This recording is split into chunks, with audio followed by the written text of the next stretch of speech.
Hello guys, so this video I'm making is not to brag but to inspire as an OFW working abroad for so many years. So back home, meron kaming property and na gusto naming i-develop. So this is just the part 1 of the video na hanggang natapos. Hindi pa siya tapos hanggang sa may nasimula na kami.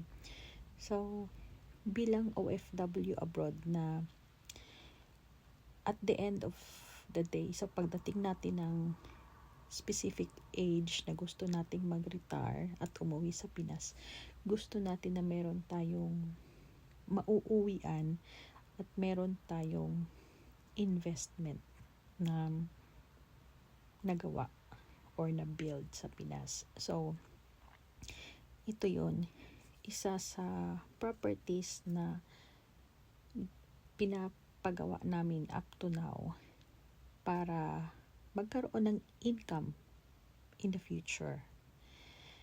So malaking din ang nagastos namin dito. Talagang lahat ng puyat, pagod sa trabaho, lahat ng luha na iniyak kasama doon, nandito yun.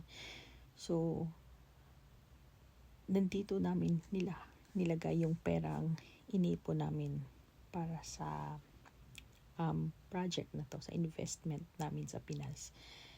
So abangan nyo guys, part 1 lang to. So ito yung kabuuan, yung whole lot, yung property na ipapa-develop namin. Sana magtuloy-tuloy, more graces, kunting more sipag, more tiyaga pa as an OFW.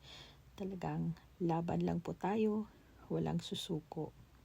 At syempre, dasal lagi kay Lord na bigyan tayo ng lakas ng loob, good health, syempre, para patuloy pa rin tayong makapagtrabaho at ma-reach natin yung ating mga dreams. So sa mga OFW kagaya ko, laban lang.